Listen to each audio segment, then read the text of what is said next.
اس لیے قرآن کریم کے آغاز میں ہی ہمیں سمجھا دیا کہ اگر تم حقیقی عبد بننا چاہتے ہو تو مجھ سے مدد طلب کرو اور ایاکا نعبدو و ایاکا نستعین کا ورد کرو، تاکہ تم اپنی پیدائش کے مقصد کو حاصل کر سکو، اور وہ مقصد یہ ہے کہ وما خلقت الجن والانس الا لیعبدون، کہ ہم نے جن اور انسان کو سوائے عبادت کے کسی چیز کے لیے پیدا نہیں کیا۔ سورہ الفرقان میں عباد الرحمن کی جو نشانیاں بتائی گئی ہیں، ان میں سے سب سے پہلی نشانی یہ ہے کہ وہ زمین پر آرام سے چلتے ہیں، یعنی وہ تکبر کے ساتھ نہیں چلتے، وہ تکبر سے بچتے ہوئے عاجزی و انکساری کے ساتھ زندگیاں گزارتے ہیں۔ سیدنا حضرت مسیح موعود علیہ السلام تکبر سے متعلق فرماتے ہیں، اور کیا خوب فرماتے ہیں، ذرا غور سے سنیے گا۔ فرمایا، میں اپنی جماعت کو نصیحت کرتا ہوں کہ تکبر سے بچو، کیونکہ تکبر ہمارے خداوند ذوالجلال کی آنکھوں میں سخت مکروہ ہے، مگر تم شاید نہیں سمجھو گے کہ تکبر کیا چیز ہے، پس مجھ سے سمجھ لو کہ میں خدا کی روح سے بولتا ہوں۔ کل ایک حصہ اس اقتباس کا مشن انچارج صاحب نے بھی پڑھ کے سنایا تھا، میں اس کا تھوڑا سا ذرا مکمل اس کو پڑھ دیتا ہوں، اور واقعتاً میں سمجھتا ہوں کہ اگر اس کو غور سے سنا جائے اور سمجھ آ جاتی ہے کہ تب ہمیں واقعتاً پتہ نہیں ہوتا کہ تکبر ہے کیا۔ فرمایا، ہر ایک شخص جو اپنے بھائی کو اس لیے حقیر جانتا ہے کہ وہ اس سے زیادہ عالم یا زیادہ عقل مند یا زیادہ ہنرمند ہے، وہ متکبر ہے، کیونکہ وہ خدا کو سرچشمہ عقل اور علم کا نہیں سمجھتا اور اپنے تئیں کچھ چیز قرار دیتا ہے۔ کیا خدا قادر نہیں کہ اس کو دیوانہ کر دے اور اس بھائی کو جس کو وہ چھوٹا سمجھتا ہے اس سے بہتر عقل اور علم اور ہنر دے دے؟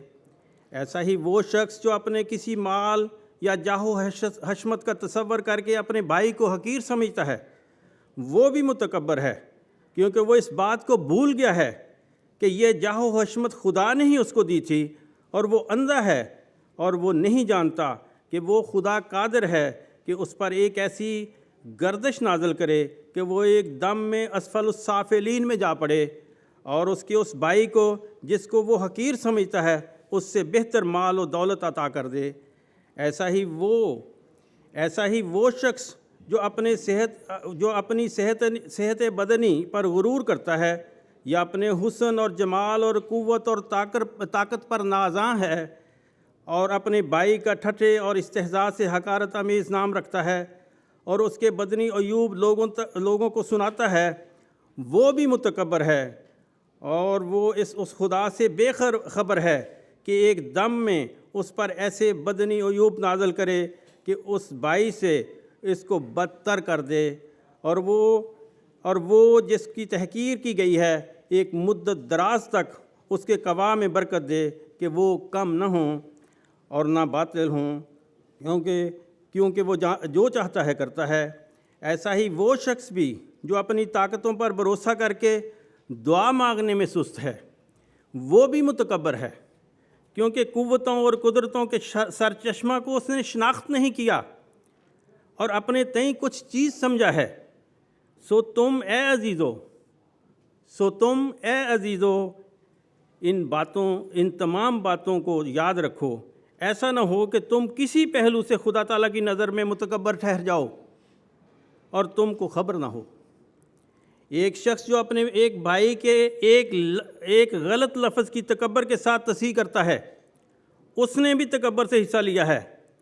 ایک شخص جو اپنے بھائی کی بات کو تواضع سے سننا نہیں چاہتا اور منہ پھیر لیتا ہے، اس نے بھی تکبر سے حصہ لیا ہے۔ ایک غریب بھائی جو اس کے پاس بیٹھا ہے اور وہ کراہت کرتا ہے، اس نے بھی تکبر سے حصہ لیا ہے۔ ایک شخص جو دعا کرنے والے کو ٹھٹھے اور ہنسی سے دیکھتا ہے، اس نے بھی تکبر سے ایک حصہ لیا ہے۔ اور وہ جو خدا کے مامور اور مرسل کی پورے طور پر اطاعت کرنا نہیں چاہتا، اس نے بھی تکبر سے ایک حصہ لیا ہے۔ اور وہ جو خدا کے مامور اور مرسل کی باتوں کو غور سے نہیں سنتا اور اس کی تحریروں کو غور سے نہیں پڑھتا، اس نے بھی تکبر سے ایک حصہ لیا ہے۔ سو کوشش کرو کہ کوئی حصہ تکبر کا تم میں نہ ہو، کہ ہلاک نہ ہو جاؤ، اور تا تم اپنے اہل و عیال سمیت نجات پاؤ۔ خدا کی طرف جھکو، جس قدر دنیا میں کسی سے محبت ممکن ہے تم اس سے کرو، اور جس قدر دنیا میں کسی سے انسان ڈر سکتا ہے تم اپنے خدا سے ڈرو۔ پاک دل ہو جاؤ اور پاک ارادہ، اور غریب اور مسکین اور بے شر، تا تم پر رحم ہو۔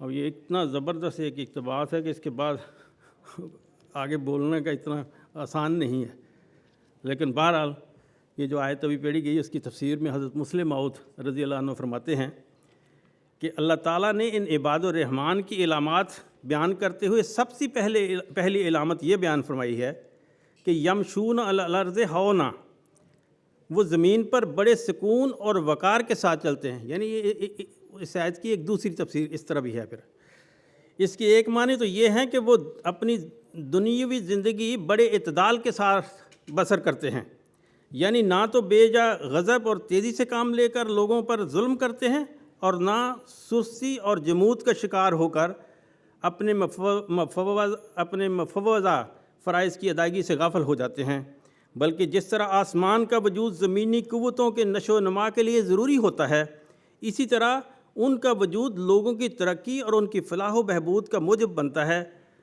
ان کی تباہی اور بربادی کا موجب نہیں بنتا۔ عباد الرحمن کی ایک نشانی یہ بھی بتائی گئی ہے کہ وہ یہ دعا کرتے ہیں کہ اے ہمارے رب، جہنم کے عذاب کو ہم سے دور رکھ، کیونکہ اس کا عذاب بہت بڑی تباہی ہے، اور جہنم بہت برا ٹھکانہ ہے، خواہ وہ عارضی ہو یا مستقل۔ اگرچہ اس میں اخروی جہنم کا ذکر ہے، لیکن حضرت مسلم موعود رضی اللہ تعالیٰ عنہ نے یہ جو نقطہ بیان فرمایا ہے جو اس دنیا سے متعلق ہے، اس کو بھی ذرا غور سے سن لیں۔ فرمایا، یعنی ہم دعا تو کرتے ہیں، بعض اوقات یہ آیات پڑھتے بھی ہیں، لیکن کیا اس طرح ہم غور کرتے ہیں، یہ آج ضرور سوچیں۔ فرمایا اس میں یعنی اللہ تعالیٰ کہتا ہے، الہی ہمیں ہر ایک ایسے کام سے بچائیو جو ہمیں دنیا و آخرت میں ذلیل کرنے والا ہو۔ تو ہمیں افلاس اور تنگ دستی کے جہنم سے بچا۔ دیکھیں کتنی جہنم ہے۔ تو ہمیں افلاس اور تنگ دستی کے جہنم سے بچا، ہمیں جہالت اور کم علمی کے جہنم سے بچا، ہمیں بد اخلاقی اور عیاشی کے جہنم سے بچا، ہمیں دنیا داری اور ہوس پرستی کے جہنم سے بچا، ہمیں اپنی آئندہ نسلوں کی خرابی کے جہنم سے بچا، ہمیں کفر اور شیطنت کے جہنم سے بچا، ہمیں لا مذہبیت اور اباحت کے جہنم سے بچا، ہمیں منافقت اور بے ایمانی کے جہنم سے بچا، ہمیں خود سری اور جھوٹ اور ظلم اور تعدی کے جہنم سے بچا، ہمیں اپنی محبت اور رضا سے دوری کے جہنم سے بچا، ہمیں کیونکہ خواہ یہ برائیاں ہم میں عارضی طور پر پیدا ہوں یا مستقل طور پر، بہرحال ان کا پیدا ہونا ہمارے لیے تباہی اور رسوائی کا باعث ہے۔ ہم چاہتے ہیں کہ مستقل طور پر ان خرابیوں کا پیدا ہونا تو الگ رہا، ہم میں عارضی اور وقتی طور پر بھی یہ خرابیاں پیدا نہ ہوں، اور ہمیشہ ہمارا قدم صراط مستقیم پر رہے۔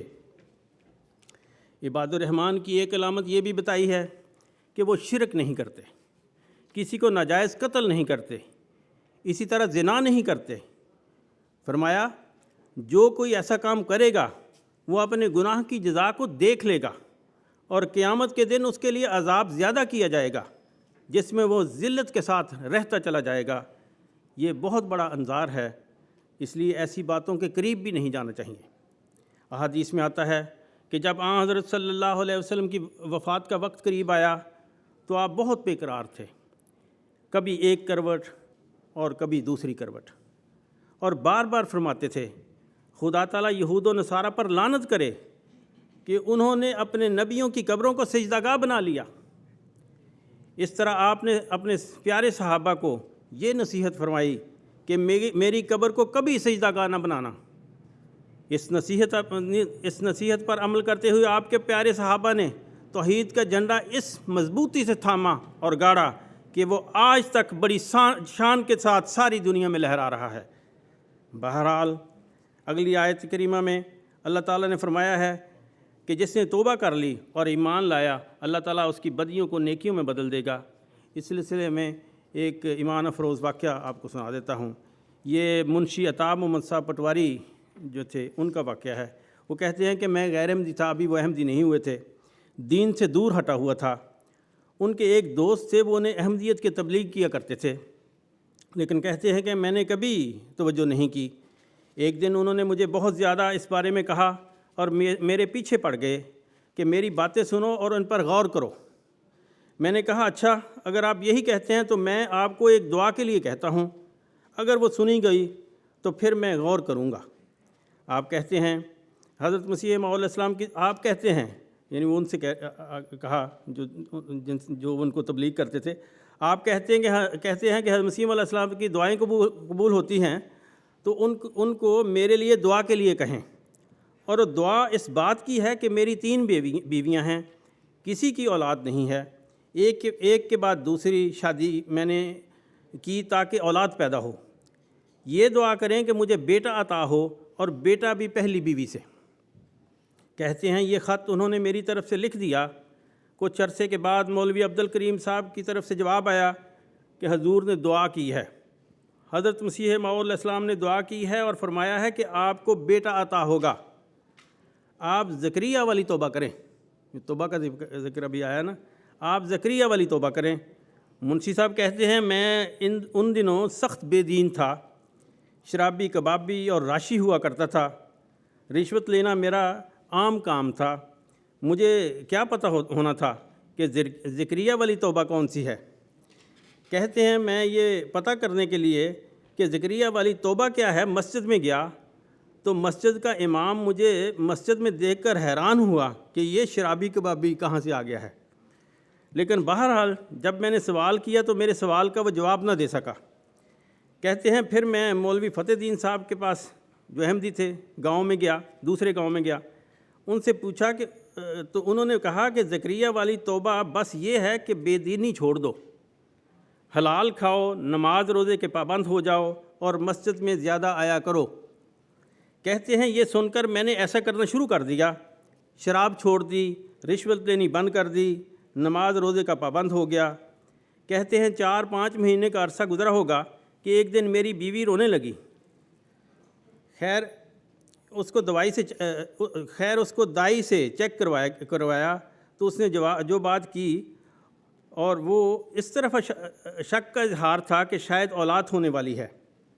بہرحال اس کی بات سن کر میں نے اس سے کہا کہ میں نے مرزا صاحب کو دعا کے لیے کہا تھا، ان سے دعا کروائی ہے، یہ اولاد ہونے کی نشانی ہے، شک والی کوئی بات نہیں۔ کہتے ہیں کچھ عرصہ بعد حمل کے آثار ظاہر ہونے شروع ہو گئے تو میں نے لوگوں کو بتانا شروع کر دیا کہ میرے بیٹا پیدا ہوگا اور صحت مند اور خوبصورت بھی ہوگا۔ چنانچہ وہ بیٹا پیدا ہوا، اور کہتے ہیں کہ اس کے بعد میں نے بیعت کر لی اور اس علاقے کے بہت سے اور لوگوں نے بھی بیعت کی۔ رحمان کے بندوں کی ایک نشانی یہ بھی بتائی ہے کہ وہ جھوٹی گواہیاں نہیں دیتے، اور جب لغو باتوں کے پاس سے گزرتے ہیں تو بزرگانہ طور پر بغیر ان میں شامل ہوئے گزر جاتے ہیں۔ اس سلسلے میں سیدنا حضرت خلیفۃ المسیح الخامس ایدہ تعالیٰ بن نصر عزیز فرماتے ہیں، اور وہ لوگ بھی اللہ کے بندے ہیں جو جھوٹی گواہیاں نہیں دیتے، اور جب لغو باتوں کے پاس سے گزرتے ہیں وہ بزرگانہ طور پر بغیر ان میں شامل ہوئے گزر جاتے ہیں۔ یہاں 2 باتوں سے روکا ہے، ایک جھوٹ سے اور ایک لغویات سے، یعنی جھوٹی گواہی نہیں، کیسا بھی موقع آئے جھوٹی گواہی نہیں دینی، بلکہ دوسری جگہ فرمایا کہ تمہاری گواہی کا معیار ایسا ہو کہ خواہ اپنے خلاف یا اپنے والدین کے خلاف یا اپنے کسی پیارے اور رشتہ دار کے خلاف گواہی دینی پڑے تو دو۔ تو کیونکہ وقت نسبتاً کم ہے اس لیے میں آگے چلتا ہوں۔ حضرت مسلم موعود رضی اللہ تعالیٰ عنہ فرماتے ہیں کہ میرے نزدیک موجودہ زمانے میں سب سے زیادہ جو لغو باتیں ہیں ان میں جو مقدم چیز ہے وہ سینما ہے۔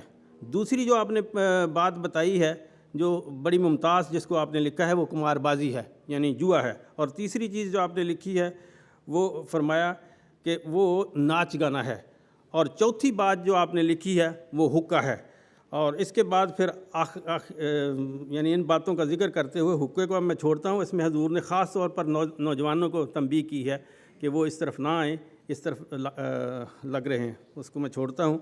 فرماتے ہیں پھر لغویات میں بیکار بیٹھ کر گپیں ہانکنا اور دوسروں سے بے تعلق باتیں پوچھتے رہنا بھی شامل ہے۔ ہمارے ملک میں یہ ایک عام نقص ہے کہ مرد بھی اور عورتیں بھی دوسروں سے ایسی باتیں پوچھتے ہیں جن کا ان کی ذات سے کوئی تعلق نہیں ہوتا۔ مثلاً عورت بلا وجہ دوسری سے پوچھتی ہے کہ یہ کپڑا کتنے کا لیا ہے، یہ زیور کہاں سے بنوایا ہے، اور جب تک اس کی ساری ہسٹری معلوم نہ کر لے اسے چین نہیں آتا۔ حضرت مسیح موعود علیہ الصلوۃ والسلام ایک واقعہ سنایا کرتے تھے کہ ایک عورت نے انگوٹھی بنوائی، لیکن کسی اور عورت نے اس کی طرف توجہ نہ کی۔ اس نے تنگ آ کر اپنے گھر کو آگ لگا دی۔ لوگوں نے پوچھا کہ کچھ بچا بھی ہے؟ اس نے انگوٹھی کی طرف اشارہ کرتے ہوئے کہا کہ سوائے اس انگوٹھی کے اور کچھ نہیں بچا۔ ایک عورت نے کہا، بہن تم نے یہ انگوٹھی کب بنوائی تھی؟ یہ تو بہت خوبصورت ہے۔ وہ کہنے لگی، اگر یہی بات تم پہلے پوچھ لیتی تو میرا گھر تو بچ جاتا۔ تو آگے میں وہ حضرت خلیفۃ المسیح الخامس ایّد اللہ تعالیٰ بن عزیز کا ایک دعا سے متعلق اقتباس ہے۔ فرماتے ہیں کہ پھر اللہ تعالیٰ قرآن کریم میں ایک بڑی جامع دعا بیان فرماتا ہے کہ وہ لوگ جو شیطان کے حملوں سے بچنا چاہتے ہیں اور بچتے ہیں، جو رحمان خدا کے بندے بننا چاہتے ہیں، ان کی جو بعض خاص خصوصیات ہیں ان میں سے ایک یہ بھی ہے کہ وہ یہ دعا کرتے ہیں، ربنا ھب لنا من ازواجنا وذریتنا قرۃ اعین واجعلنا للمتقین اماما۔ تو یہ دعا جو ہے اس کا حضور نے کہا ہے کثرت کے ساتھ ہمیں وہ مطالعہ کرنا چاہیے۔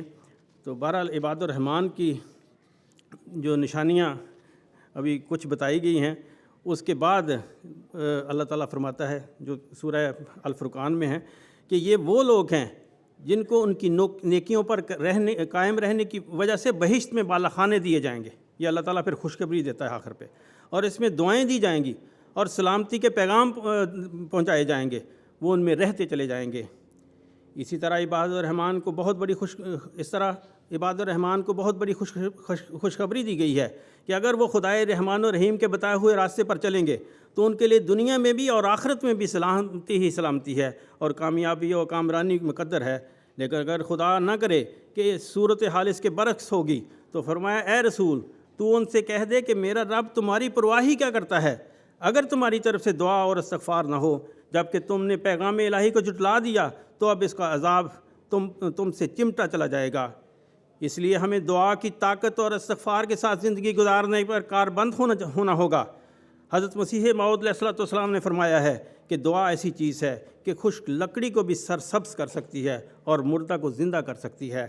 بس اے قرآن کریم سے محبت کرنے والو، اور اے سیدنا و مولانا حضرت اقدس محمد مصطفیٰ صلی اللہ علیہ وسلم سے عشق کا دعویٰ کرنے والو، اور اے حضرت مسیح موعود علیہ الصلوۃ والسلام کے وجود کی سرسبز شاخو، اٹھو تم بھی خدائے رحمان کی محبت کے وہ گیت گاؤ جو آج کے داؤد نے تمہیں ادا کیے ہیں۔ ہاں تم بھی رب کریم سے پیار کی وہ بنسیاں بجاؤ جو آج کے کرشن نے تمہیں عطا کی ہیں۔ اٹھو اور ان مقدس وجودوں کے نقوش پاک کو چومتے ہوئے آگے بڑھو کہ یہی کامیابی کی ضمانت ہے۔ خدا تعالیٰ سے دعا ہے کہ وہ ہماری کمزوریوں کو دور فرمائے اور ہمیں ایسے اعمال کی توفیق دے کہ جن سے ہم اس کے عباد الرحمن بندوں میں شامل ہو جائیں۔ جزاکم اللہ خیر۔